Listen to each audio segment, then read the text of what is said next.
Praise the lord. ಅತಿ ಪ್ರಿಯರಾದ ದೇವರ ಮಕ್ಕಳೇ, ಈ ದಿನಕ್ಕಾಗಿ ದೇವರಿಗೆ ಮಹಿಮೆ ಪಡಿಸುತ್ತಾ ನಿಮ್ಮೆಲ್ಲರನ್ನು ನಾನು ಆಶೀರ್ವದಿಸ್ತಾ ಇದ್ದೀನಿ. ಎಲ್ಲರೂ ಕೂಡಿ ಬಂದಿದ್ದೀರಾ, ಯೂಟ್ಯೂಬ್ ನೋಡ್ತಾ ಇದ್ದೀರಾ ಅಂತ ನಾನು ನಂಬುತ್ತೇನೆ. ಅದು ದೇವರ ನಾಮ ಮಹಿಮೆ ಹೊಂದಲಿ. ಬನ್ನಿ, ಆತನನ್ನು ಆರಾಧನೆ ಪಡಿಸಿ, ಮಹಿಮೆ ಪಡಿಸಿ, ಆಮೇಲೆ ವಾಕ್ಯದ ಕಡೆಗೆ ಹೋಗೋಣ. ಈ ದಿನ ದೇವರು ಏನು ಮಾತಾಡ್ತಾ ಇದ್ದಾರೆ ಅಂತ ನೋಡೋಣವೇ? ಬನ್ನಿ, ವಾಕ್ಯದ ಕರ್ತನ ನಾಮವನ್ನು ಮಹಿಮೆ ಪಡಿಸೋಣ. Okay, hallelujah hallelujah. ಕಣ್ಗಳನ್ನು ಮುಚ್ಚಿ ಆತ್ಮದಲ್ಲಿ ಆತನನ್ನು ಮಹಿಮೆ ಪಡಿಸಿ. ಹಾಲೆಲೂಯ. ಏಸಪ್ಪ, ಸ್ತೋತ್ರ ಸ್ತೋತ್ರ ಸ್ತೋತ್ರ ಸ್ತೋತ್ರ. என் விண்ணப்பத்தை கேட்பவரே, என் கண்ணீரை காண்பவரே, சுகம் தருபவரே, ஸ்தோத்திரம் ஏசையா. சுகம் தருபவரே, ஸ்தோத்திரம் ஏசையா. உம்மால் கூடும் எல்லாம் கூடும், ஒரு வார்த்தை சொன்னால் போதும் ஐயா, ஒரு வார்த்தை சொன்னால் போதும் ஐயா, ஒரு வார்த்தை சொன்னால் போதும். என் விண்ணப்பத்தை கேட்பவரே, கண்ணீரை காண்பவரே, சுகம் தருபவரே, ஸ்தோத்திரம் ஏசையா. சுகம் தருபவரே, ஸ்தோத்திரம் Yesayya. Thank you Jesus, thank you lord, thank you lord. ಆರಾಧನೆ ನಿನ್ನನ್ನು ಮಹಿಮೆ ಪಡಿಸಿದೆ ಎಂದು ನಾನು ನಂಬುತ್ತೇನೆ. ಕರ್ತಾವೆ, ಆಶೀರ್ವದಿಸಪ್ಪ, ಆಶೀರ್ವದಿಸು. ದೈವ ಸಾನ್ನಿಧ್ಯದೊಂದಿಗೆ ಕೇಳುವವರು ನಾನು ದೇವನೇ ನಿನ್ನ ಪಾದದಡಿಯಲ್ಲಿ ನಿಲ್ಲಿಸ್ತಾ ಇದ್ದೀನಪ್ಪ. ಪರಿಶುದ್ಧಾತ್ಮನ ಆಳ್ವಿಕೆ ಮಾಡಲಿ. ಎಲ್ಲ ಮಹಿಮೆ ನಿಂಗೊಬ್ಬನಿಗೆ ಸಲ್ಲಲಿ, ಜೀವವುಳ್ಳ ತಂದೆಯೇ, ಆಮೇನ್. ಬನ್ನಿರಿ, ವಾಕ್ಯದ ಕಡೆಗೆ ಹೋಗೋಣ. ದೇವರ ಮಕ್ಕಳೇ, ಅತಿ ಸಂತೋಷವಾಗಿದ್ದೀರಾ ಎಂದು ನಾನು ನಂಬುತ್ತೇನೆ. ಬನ್ನಿ, ಈ ದಿನಕ್ಕಾಗಿ ತೆಗೆದುಕೊಂಡಂಥ ವಾಕ್ಯ ಲೂಕ 19:1-10. ಅದು ಪೀಠಿಕೆ ಏನೆಂದರೆ, ಯೇಸು ಸ್ವಾಮಿ ಹೋದ ಕಡೆಯೆಲ್ಲ ಅದ್ಭುತಗಳನ್ನು ಮಾಡ್ತಾ ಇದ್ರು. ಜನರು ಅವರ ಹಿಂದೆ ಹೋಗ್ತಾ ಇದ್ರು, ಯೇಸು ಸ್ವಾಮಿ ಹಿಂದೆ ಹೋಗ್ತಾ ಇದ್ರು. ಆಗ ಹೋಗುವಾಗ ಯೇಸು ಸ್ವಾಮಿ ಆ ಒಬ್ಬನನ್ನು ಕಂಡನು. ಅದು ಯಾರು? ಕುಳ್ಳನಾಗಿರುವಾಗ ಒಂದು ಜಕ್ಕಾಯನನ್ನು ಕಂಡಿದ್ದು. ಬನ್ನಿರಿ, ವಾಕ್ಯ ಓದಿಕೊಳ್ಳೋಣ. ಸತ್ಯವೇದ ವಾಕ್ಯವನ್ನು ತೆಗೀರಿ. ಲೂಕ 19:1-10, ಅದರಲ್ಲಿ 1-2 ಓದಿಕೊಳ್ಳೋಣ. ಆತನು ಯೆರಿಕೋ ಊರನ್ನು ಹೊಕ್ಕು ದಾಟಿ ಹೋಗುತ್ತಿದ್ದನು. ಯಾರು? ಯೇಸು ಸ್ವಾಮಿ. ಅಲ್ಲಿ ಜಕ್ಕಾಯನೆಂಬ ಹೆಸರುಳ್ಳ ಒಬ್ಬ ಮನುಷ್ಯನಿದ್ದನು. ಅವನು ಸುಂಕದ ಗುತ್ತಿಗೆದಾರನು ಮತ್ತು ಐಶ್ವರ್ಯವಂತನಾಗಿದ್ದನು. ನೋಡಿ, ಯೇಸು ಸ್ವಾಮಿ ಯೆರಿಕೋ ಊರನ್ನು ದಾಟಿ ಹೋಗುತ್ತಿರುವಾಗ ಅಲ್ಲಿ ಜಕ್ಕಾಯನೆಂಬ ಹೆಸರುಳ್ಳ ಒಬ್ಬ ಮನುಷ್ಯನಿದ್ದನು. ಅವನು ಸುಂಕದ ಗುತ್ತಿಗೆದಾರನು, ಐಶ್ವರ್ಯವಂತನೂ ಆಗಿದ್ದನು.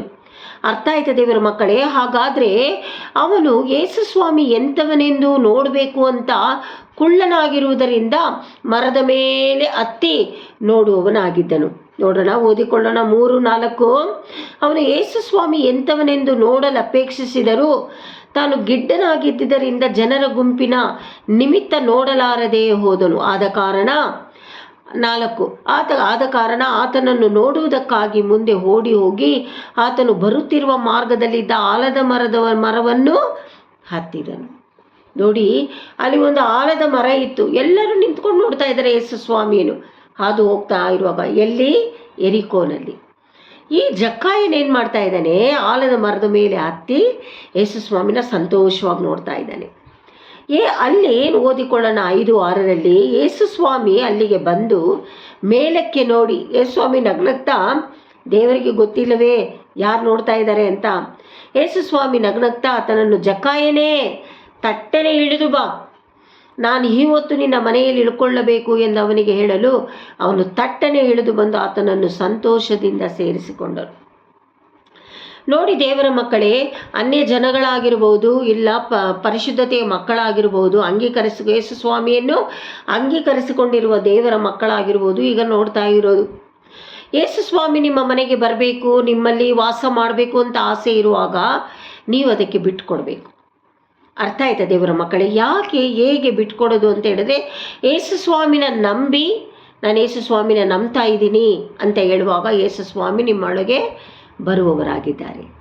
ಅರ್ಥ ಆಯ್ತಾ? ಯೇಸು ಸ್ವಾಮಿ ನಮ್ಮಲ್ಲೇ ವಾಸ ಮಾಡೋದು, ನಾವು ದೇವರಿಗೆ ಆಲಯವಾಗಿದ್ದೇವೆ. ಅರ್ಥ ಆಯ್ತಾ ದೇವರ ಮಕ್ಕಳೇ? ಹಾಗಾದರೆ ಇವನು ಸಂತೋಷದಿಂದ ಮನೆಗೆ ಕರ್ಕೊಂಡೋದ. ಈ ದಿನದಲ್ಲಿ ನೋಡುವವರು ಎಷ್ಟು ಜನ ನಿಮ್ಮ ಮನೆಗೆ ನೀವು ಕರಿತಾ ಇದ್ದೀರಾ ಯೇಸು ಸ್ವಾಮಿಯನ್ನು? ಯೇಸು ಸ್ವಾಮಿಯನ್ನು ಕರೆಯದೆ ಲೋಕವನ್ನು ನೋಡುತ್ತಾ ಹಾದುವವರಾಗಿದ್ದೀರಾ? ನೀವು ಚೆಕ್ ಮಾಡ್ಕೊಳ್ಬೇಕು, ನಿಮ್ಮನ್ನು ನೀವೇ ಟೆಸ್ಟ್ ಮಾಡ್ಕೊಳ್ಬೇಕು. ದೇವರು ಎಲ್ಲ ಸಮಯದಲ್ಲಿಯೂ ಸೃಷ್ಟಿ ಮಾಡಿದದೆ ಮಕ್ಕಳನ್ನು ಕಾಣುವವರಾಗಿದ್ದಾರೆ. ಅರ್ಥ ಆಯ್ತಾ? ನಾವು ನಿದ್ರೆ ಎಲ್ಲ ಸಮಯದಲ್ಲಿಯೂ ಒಂದೊಂದು ಸಮಯ ಗೊತ್ತು ಮಾಡಿ ಕೆಲಸ ಮಾಡಿ ನಿದ್ರೆ ಮಾಡೋದುಂಟು, ಆದರೆ ದೇವರು ನಿದ್ರೆ ಮಾಡುವ ದೇವರಲ್ಲ, ನಮ್ಮನ್ನು ಕಾಣುವವರಾಗಿದ್ದಾರೆ. ಈಗ ನಾನು ನಿಮ್ಮೊಟ್ಟಿಗೆ ಮಾತನಾಡುವಾಗ ವಾಕ್ಯದ ಪ್ರಕಾರವಾಗಿ ನೀವು ಇದನ್ನು ಕೇಳುವಾಗ ದೇವರು ನೋಡ್ತಾ ಇದ್ದಾರೆ. ಯಾವ ರೀತಿ ನೀನು ಕೇಳ್ತಾ ಇದೆಯಾ, ಸರಿ ಏನೋ ಕೇಳೋಣ ಬಿಡು ಅಂತ ನೋಡುವವರಾಗಿದ್ದರೂ ದೇವರು ನಿಮ್ಮನ್ನು ಕಾಣುವವರಾಗಿದ್ದಾರೆ. ನಿಮ್ಮ ನಂಬಿಕೆ ಯಾವ ರೀತಿ ವಾಕ್ಯಗಳನ್ನು ನೀವು ತೆಗೆದುಕೊಳ್ತೀರೋ, ಯಾವ ರೀತಿ ಯೇಸು ಸ್ವಾಮಿಯನ್ನು ಅಂಗೀಕರಿಸ್ಕೊಳ್ತೀರೋ, ಆ ರೀತಿಯಲ್ಲಿ ಅದ್ಭುತಗಳು, ನಿಮಗೆ ಸೌಖ್ಯಗಳು, ಬಿಡುಗಡೆಗಳು, ನಿಮಗೆ ಆಶೀರ್ವಾದ ಬರಲು ದೇವರು ಕೊಡಲು ಶಕ್ತನಾಗಿದ್ದಾನೆ. ಅರ್ಥ ಆಯ್ತಾ ದೇವರ ಮಕ್ಕಳೇ? ಬನ್ನಿ ಓದಿಕೊಳ್ಳೋಣ 7. ಇದನ್ನು ನೋಡಿದವರ, ನೋಡಿ ಜಕ್ಕಾಯನು ಸಂತೋಷದಿಂದ ತನ್ನ ಮನೆಗೆ ಯೇಸು ಸ್ವಾಮಿನ ಕರ್ಕೊಂಡು ಹೋದ್ನು. ಇದನ್ನು ನೋಡಿದವರೆಲ್ಲರೂ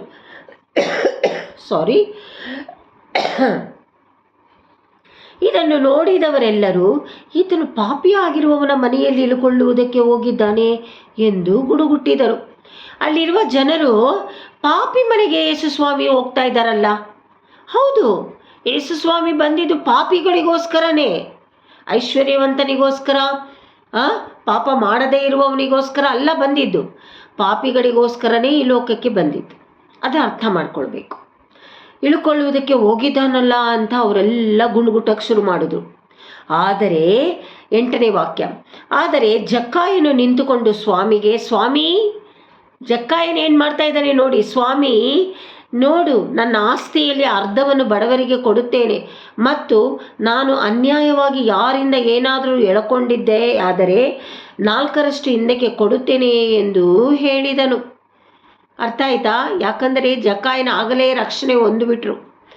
ಅರ್ಥ ಆಯ್ತಾ ದೇವರ ಮಕ್ಕಳೇ? ಮನೆಗೆ ಕರ್ಕೊಂಡೋಗಿ ಯೇಸು ಸ್ವಾಮಿನ ಕುಂಡ್ರಿಸ್ಬಿಟ್ಟು ಹೇಳ್ತಾ ಇರೋದು ಜಕ್ಕಾಯನು, ಬೇರೆಯವರು ಗುಣಗುಡ್ತಾ ಇದ್ದಾರೆ, ಅಯ್ಯೋ ಈ ಪಾಪಿ ಮನೆಗೆ ಯೇಸು ಸ್ವಾಮಿ ಹೋಗಿದ್ದಾರಲ್ಲ ಅಂತ. ಆದರೆ ಜಕ್ಕಾಯನು, ಸ್ವಾಮಿ ನೋಡು, ನಾನು ಆಸ್ತಿಯಲ್ಲಿ ಅರ್ಧ ಭಾಗ ಬಡವರಿಗೆ ಕೊಡ್ತಾ ಇದ್ದೀನಿ, ನಾನು ಯಾರತ್ತಾದ್ರೂ ಮೋಸ ಮಾಡಿ ತೆಗೆದುಕೊಂಡಿರುವುದು 2ರಷ್ಟು ಕೊಡ್ತಾ ಇದ್ದೀನಿ ಅಂತ ಜಕ್ಕಾಯನು ಇಲ್ಲಿ ಹೇಳ್ತಾ ಇರುವಾಗ ಯೇಸು ಸ್ವಾಮಿಗೆ ಖುಷಿಯಾಗುತ್ತೆ. ಓದಿಕೊಳ್ಳೋಣ 9. ಇದನ್ನು ಕೇಳಿ ಯೇಸು ಸ್ವಾಮಿ, ಈ ಹೊತ್ತು ನಿನ್ನ ಮನೆಗೆ ರಕ್ಷಣೆ ಆಯಿತು. ನೋಡಿ, ಯಾವಾಗ ಮನತಿರುಗಿ ಎಂಥ ಒಂದು ದೊಡ್ಡ ಪಾಪಿ ಆಗಿರ್ಬೋದು, ಮನತಿರುಗಿ ಆತನು ವಾಕ್ಯದಲ್ಲಿರುವ ಪ್ರಕಾರವಾಗಿ ಬಡವರಿಗೆ ನನ್ನ ಆಸ್ತಿಯನ್ನು ಹಂಚಿಕೊಡ್ತೀನಿ, ಯಾರ್ಯಾರ ಹತ್ರ ಮೋಸ ಮಾಡಿ ನಾನು ತೆಗೆದುಕೊಂಡಿದ್ದೀನೋ 2ರಷ್ಟು ಕೊಡ್ತೀನಿ ಅಂತ ಹೇಳುವಾಗ ರಕ್ಷಣೆ ಹೊಂದಿಬಿಟ್ಟ. ಅದೇ ಯೇಸು ಸ್ವಾಮಿ ಹೇಳ್ತಾ ಇರೋದು, ಈ ಹೊತ್ತು ನಿನ್ನ ಮನೆಗೂ ನಿನಗೂ ರಕ್ಷಣೆ ಉಂಟಾಯಿತು ಅಂತ ಯೇಸು ಸ್ವಾಮಿ ಹೇಳ್ತಾ ಇದ್ದಾರೆ ಜಕ್ಕಾಯನಿಗೆ. ಇವನು ಸಹ ಅಬ್ರಹಾಮನ ವಂಶಿಕನಲ್ಲವೇ? ಅಬ್ರಹಾಮನ ವಂಶದಲ್ಲಿ ಹುಟ್ಟಿದವನೇ ಜಕ್ಕಾಯನು. ಅರ್ಥ ಆಯ್ತಾ ದೇವರ ಮಕ್ಕಳೇ? ಹಾಗಾದರೆ ಮನುಷ್ಯಕುಮಾರನು ಕೆಟ್ಟು ಹೋಗಿರುವುದನ್ನು ಹುಡುಕಿ ರಕ್ಷಿಸುವುದಕ್ಕೆ ಬಂದನು ಎಂದು ಹೇಳಿದನು ಯೇಸು ಸ್ವಾಮಿ. ಕೆಟ್ಟು ಹೋದವರಂದರೆ ಪಾಪಿಗಳು, ಪಾಪ ಮಾಡಿ ಮಾಡಿ ಕೆಟ್ಟು ಹೋದವರು.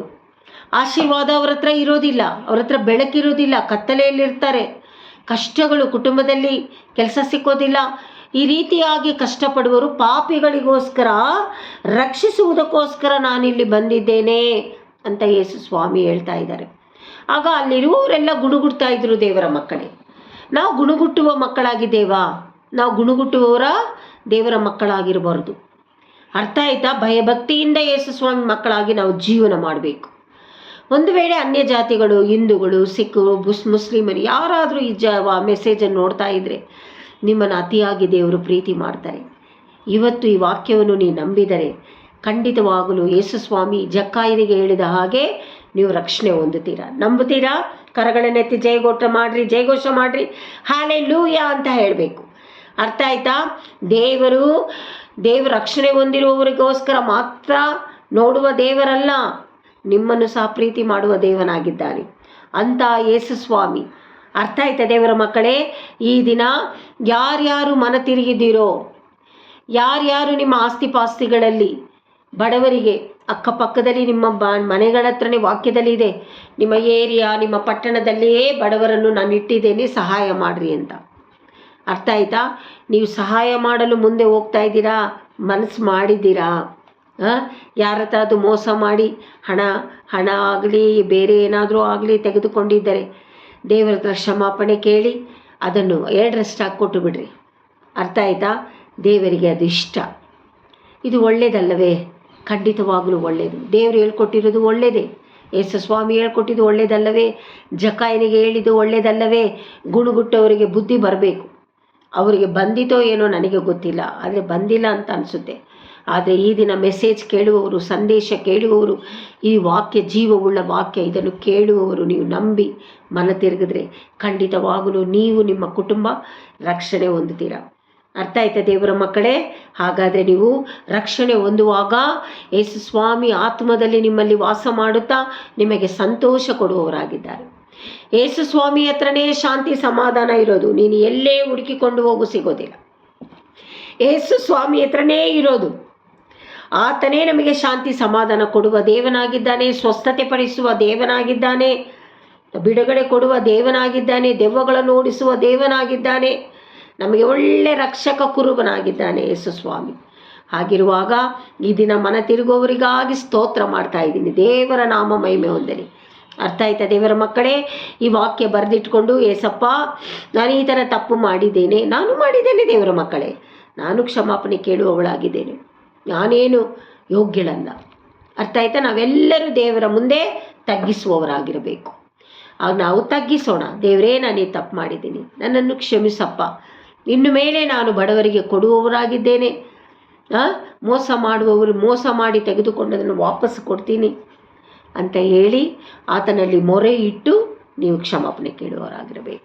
ಖಂಡಿತವಾಗಲೂ ದೇವರು ನಿಮ್ಮನ್ನು ಆಶೀರ್ವದಿಸುವವರಾಗಿದ್ದಾರೆ. ಸಬ್ಬ ದಿನ ಖಂಡಿತವಾಗಲೂ ದೇವರು ನಿಮ್ಮನ್ನು ಆಶೀರ್ವದಿಸ್ತಾರೆ.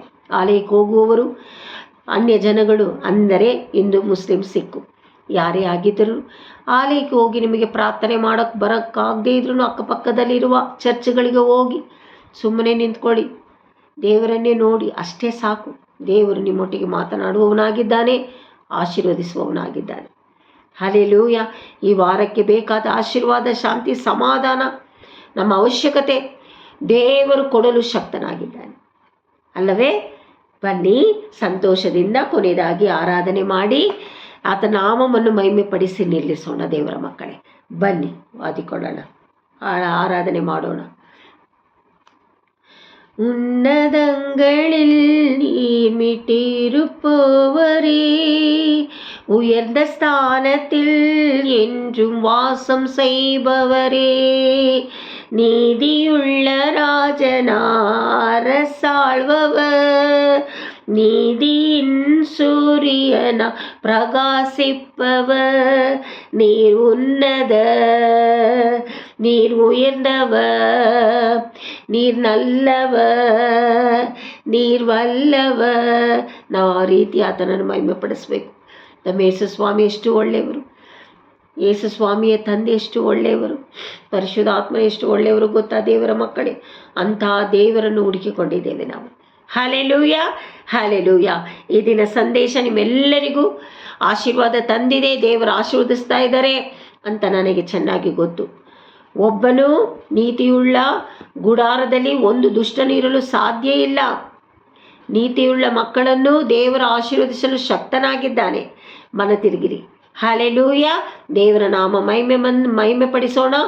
ನಾವು ಆತನ ಮುಂದೆ ತಗ್ಗಿಸೋಣ. ಎಲ್ಲ ಮಹಿಮೆ ಆತನೊಬ್ಬನಿಗೆ. Hallelujah, hallelujah. Thank you.